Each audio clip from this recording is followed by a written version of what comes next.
شهر رمضان الذي أنزل فيه القرآن هدى للناس وبينات من الهدى والفرقان.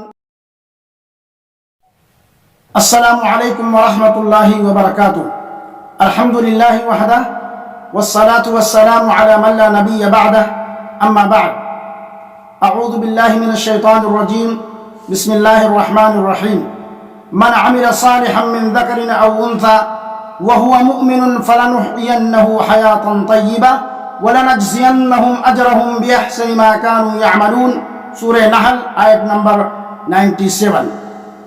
جو شخص نیک عمل کرے، مرد ہو یا عورت، لیکن با ایمان ہو، تو ہم اسے یقیناً نہایت بہتر زندگی عطا فرمائیں گے اور ان کے نیک اعمال کا بہتر بدلہ بھی انہیں ضرور دیں گے.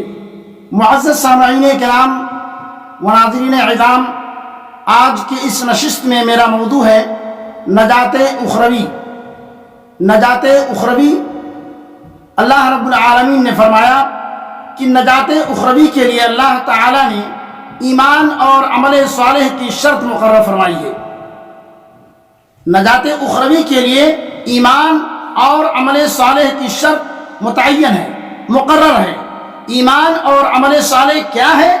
ایمان اور عمل صالح صرف وہی معتبر ہے جو کتاب اللہ اور سنت رسول اللہ صلی اللہ علیہ وسلم سے ثابت ہے. ایمان اور عمل صالح کی وہ تمام شکلیں جو کتاب اللہ اور سنت رسول اللہ سے ثابت نہیں ہیں، اللہ تعالیٰ کے ہاں وہ قابل قبول نہیں ہے. اللہ رب العالمین کے ہاں وہ مقبول نہیں ہے. رسول اکرم صلی اللہ علیہ وسلم نے ارشاد فرمایا، من احدث فی امرنا ھذا ما لیس منہ فہو رد. جس نے ہمارے دین میں کسی ایسے کام کی ابتدا کی جس کی بنیاد شریعت میں موجود نہیں، وہ کام مردود ہے، وہ کام اللہ کے نزدیک مقبول نہیں ہے.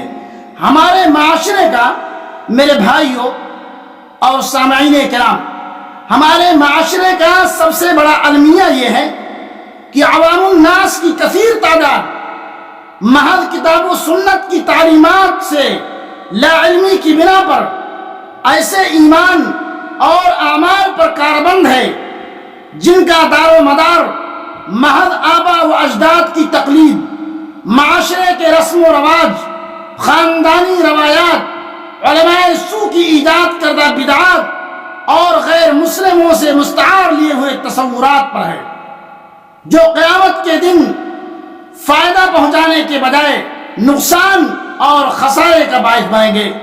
اسی لیے ہمیں چاہیے کہ ہم وہ کام کریں جو اللہ رب العالمین نے قرآن کریم کے اندر اور نبی کریم صلی اللہ علیہ وسلم نے اپنی فرمودات کے اندر ارشاد فرمائے ہیں. ہم وہ عمل نہ کریں جس پر ہمارے نبی جناب محمد عربی صلی اللہ علیہ وسلم کی مہر اور ختم موجود نہیں ہے. ہم وہ کام کریں جس پر ہمارے نبی صلی اللہ علیہ وسلم کی ختم اور عمل موجود ہے. اللہ رب العالمین ہم تمام مسلمانوں کو کتاب اللہ اور سنت رسول اللہ پر چلنے کی توفیق عطا فرمائے اور اسی کے مطابق ہمیں عمل صالح کرنے کی توفیق عطا فرمائے. آمین یا رب العالمین. وآخر دعوانا الحمد للہ رب العالمین. والسلام علیکم ورحمۃ اللہ وبرکاتہ.